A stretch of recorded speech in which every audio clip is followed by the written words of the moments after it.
আসসালামু আলাইকুম। এই ভিডিওতে আমরা দেখব যে অ্যাঙ্গুলারের কম্পোনেন্ট কি। আমরা আগের ভিডিওতে অ্যাঙ্গুলারের ফাইল ফোল্ডার স্ট্রাকচার নিয়ে আমরা আলোচনা করেছিলাম প্রজেক্ট ক্রিয়েট করে। তো এবার আমরা দেখব যে একটা অ্যাঙ্গুলার প্রজেক্টে কম্পোনেন্ট কি। তো একটা অ্যাঙ্গুলার অ্যাপ্লিকেশনে বেসিক্যালি কম্পোনেন্ট হচ্ছে একটা মেইন বিল্ডিং ব্লক, এবং যেখানে কম্পোনেন্টে যে জিনিসগুলো থাকে সেটা হচ্ছে একটা এইচটিএমএল টেমপ্লেট, তারপরে হচ্ছে একটা টাইপস্ক্রিপ্ট ক্লাস যেটাকে আমরা .ts ক্লাস বা .ts এক্সটেনশন দিয়ে ডিফাইন করি, বা আমাদের কম্পোনেন্ট নিলেই সেটা থাকে .ts, এবং একটা হচ্ছে CSS সিলেক্টর যেটা অপশনাল। বেসিক্যালি আমাদের HTML টেমপ্লেট এবং টাইপস্ক্রিপ্ট ক্লাসটা থাকে, এরপরে CSS সিলেক্টরটা থাকে। তো এখন HTML টেমপ্লেটে যেটা হয় সেটা হচ্ছে যে আমরা আমাদের ইউআই যেটা, হ্যাঁ, ইউআই এর যে ডিজাইনটা সেটা আমরা দেখি, এবং টাইপস্ক্রিপ্ট যে ক্লাসটা থাকে এই ক্লাসের মধ্যে হচ্ছে আমাদের অ্যাপ্লিকেশনাল লজিকগুলো আমরা লিখি, হ্যাঁ। আবার আমরা HTML এ ডাটাগুলা যদি আমরা ধরেন আমাদের অ্যাপ্লিকেশনে পাঠাই HTML থেকে, তো সেটাও আমরা টাইপস্ক্রিপ্টের মধ্যে বা ওই .ts এর ফাইলটা আছে সেটার মধ্যে আমরা লজিকটা লিখি, আবার লজিকের উপরে বেস করে আমরা ডাটাগুলা HTML টেমপ্লেটে শো করি, হ্যাঁ। তো আমরা যদি একটা অ্যাপ্লিকেশনের মতো করে চিন্তা করি, এখানে দেখেন যে দেখেন আমাদের এখানে একটা ন্যাপ বার আছে, বডি আছে, সাইড বার আছে, দেন ফুটার আছে।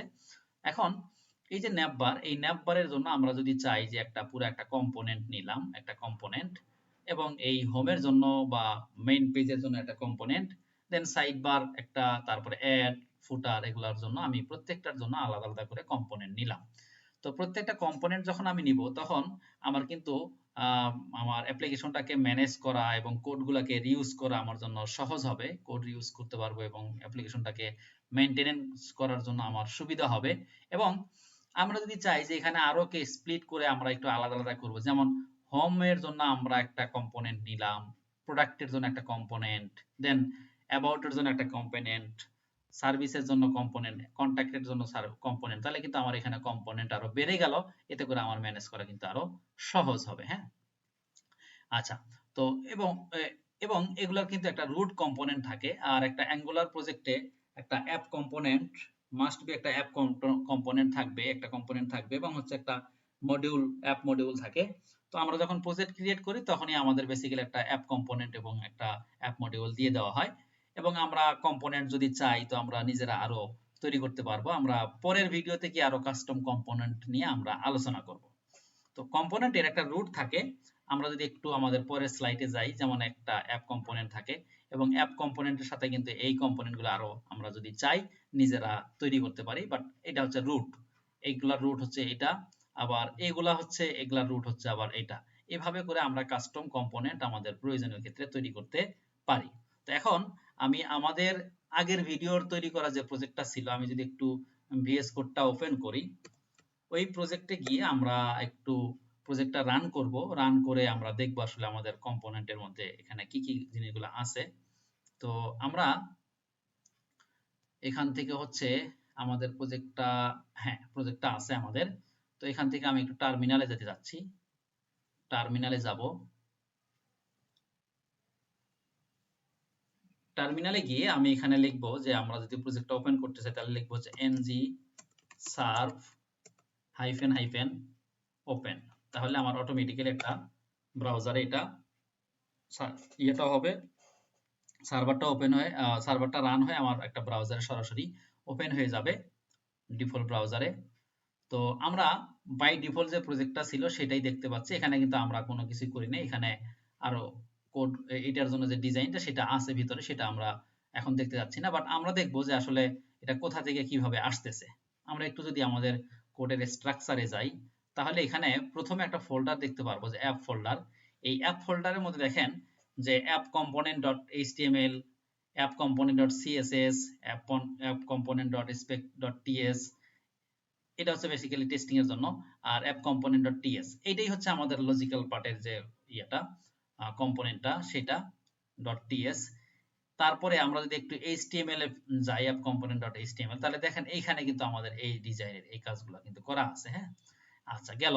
এরপরে আমরা যদি অ্যাপ কম্পোনেন্ট ডট সিএসএস যাই, তাহলে এটা আমরা ইনিশিয়ালি এখানে ব্ল্যাঙ্ক পাবো, এবং এটা আমরা কিন্তু বলছিলাম আগের ভিডিওতে যে এটা হচ্ছে আমাদের লোকাল সিএসএস ফাইল, আমাদের গ্লোবাল সিএসএস ফাইল কিন্তু .css এই ফাইলটা style.css ফাইলটা আছে। যাই হোক, তো সিএসএস টাতে আমি যাচ্ছি না। এখানে দেখতে পাচ্ছেন যে আমরা যে আউটপুটটা দেখতে পাচ্ছি সেই আউটপুটের জিনিসগুলো কিন্তু আমার এখানে আছে। সরি, এখানে হচ্ছে আমার অ্যাপ component.html ফাইল এখানে আমার আছে। আচ্ছা, এরপরে আমরা একটু app.module.ts ফাইলে যেতে যাচ্ছি। এখানে দেখেন আমাদের অ্যাপ কম্পোনেন্ট, এই কম্পোনেন্ট কিন্তু বলে দেওয়া আছে। তার আগে আমরা আরেকটা ফাইলে একটু যাই, main.ts ফাইলে। main.ts ফাইলে যাই এবং আরেকটা ফাইলে যাব, সেটা হচ্ছে index.html। index.html আপনারা জাস্ট একটু পরিচয় হন, যখন কাজ করব তখন আরো অনেক কিছু বুঝতে কিন্তু আপনাদের তখন সুবিধা হবে। আমরা যদি একটু মেইনের কথা বলি, মেইনটাই হচ্ছে আমাদের মেইন ফাইল। এখানে দেখেন মেইনের মধ্যে, মেইন ফাইলের মধ্যে এখানে বলে দেওয়া আছে বুটস্ট্র্যাপ মডিউল। বুটস্ট্র্যাপ মডিউল, এই বুটস্ট্র্যাপ মডিউলে আমাকে এখানে বলে দেওয়া আছে হচ্ছে আমার অ্যাপ মডিউল। আমার কাজগুলাতে আসলে হইতেছে কিভাবে দেখেন, এখান থেকে বুটস্ট্র্যাপ করে দেওয়া আছে, মানে এটাই আমার হচ্ছে যে এই ফাইলটাকে পাচ্ছে। এখানে যদি আমি বুটস্ট্র্যাপ মডিউলে যাই তাহলে আমরা আলটিমেটলি এই ফাইলেই যাব, এই যে app.module.ts ফাইলেই। আমি যদি কন্ট্রোল ধরে ক্লিক করি তাহলে দেখা যাচ্ছে আলটিমেটলি আমাদেরকে এই ফাইলে নিয়ে যাচ্ছে। এই অ্যাপ মডিউল app.module.ts ফাইলে গিয়ে আমরা এখানে আমরা দেখতে পাচ্ছি যে ng মডিউল এর মধ্যে ডিক্লারেশন একটা কম্পোনেন্ট আমার দেওয়া আছে। এই কম্পোনেন্টটা অটোমেটিক্যালি আমাদের তৈরি হয়ে গেছে এবং এখানে আছে। আমরা যখন আরো কম্পোনেন্ট তৈরি করব তখন দেখবেন যে এই ডিক্লারেশনের মধ্যে আমাদের আরো কম্পোনেন্ট গুলো থাকবে।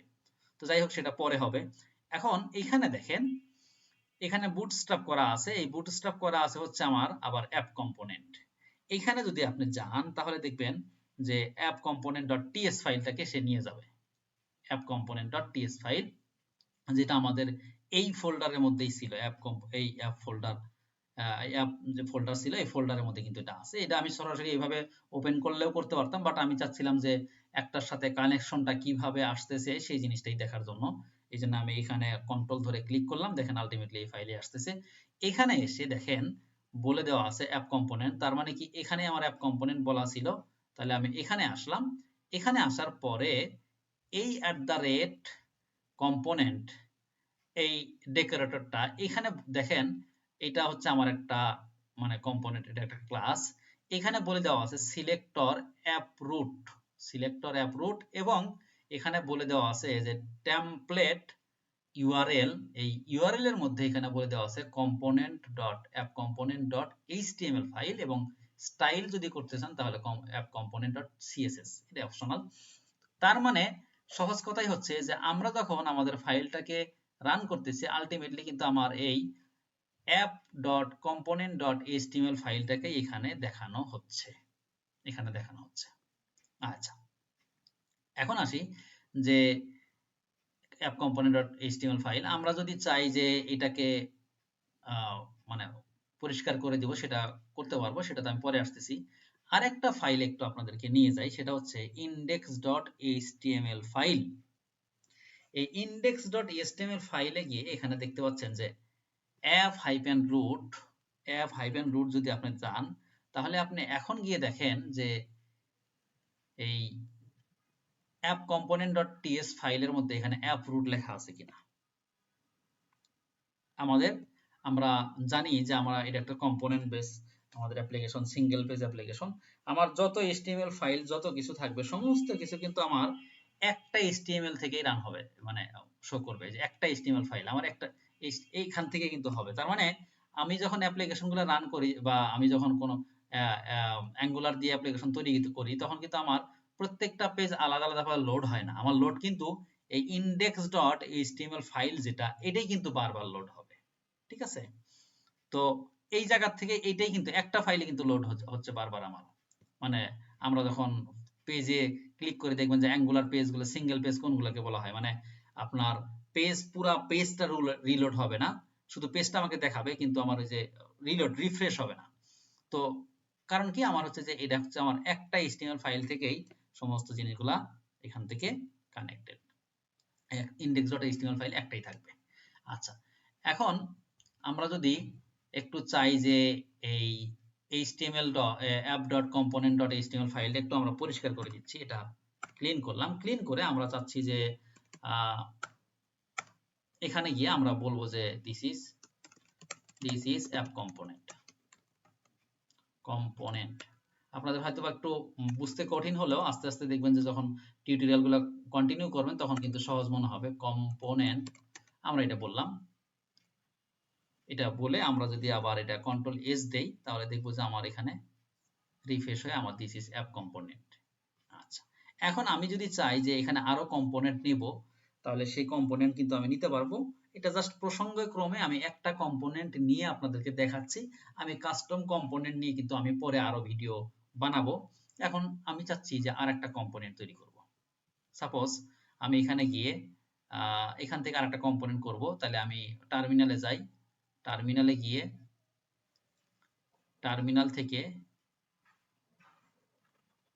টার্মিনাল থেকে কম্পোনেন্ট তৈরি করার জন্য আমাদেরকে যেটা লিখতে হবে সেটা হচ্ছে ng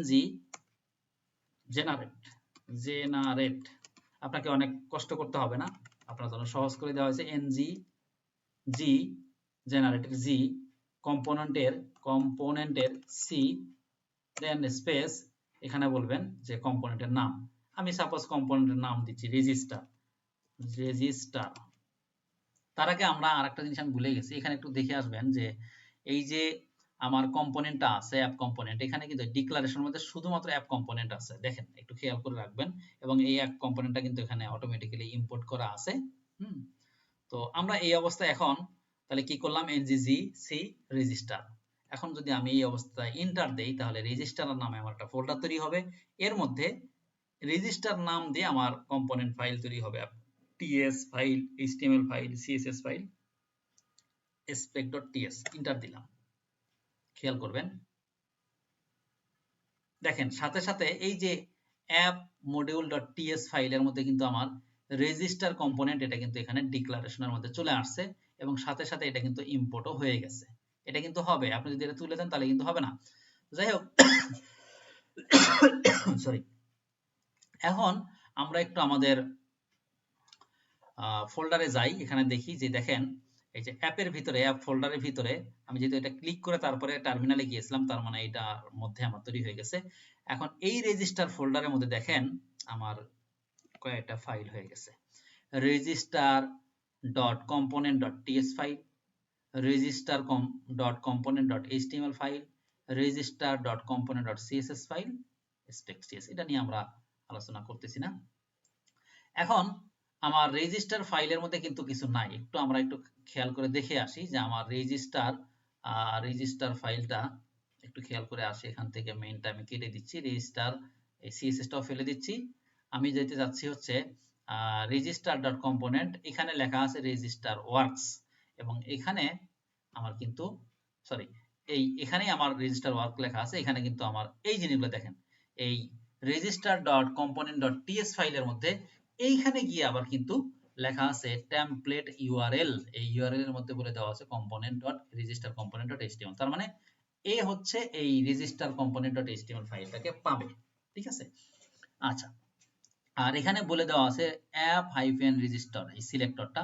এখন আমাদের যে রুট কম্পোনেন্টটা আছে এখানে আমরা কি দেখেছিলাম, এই লেখাটা দেখেছিলাম।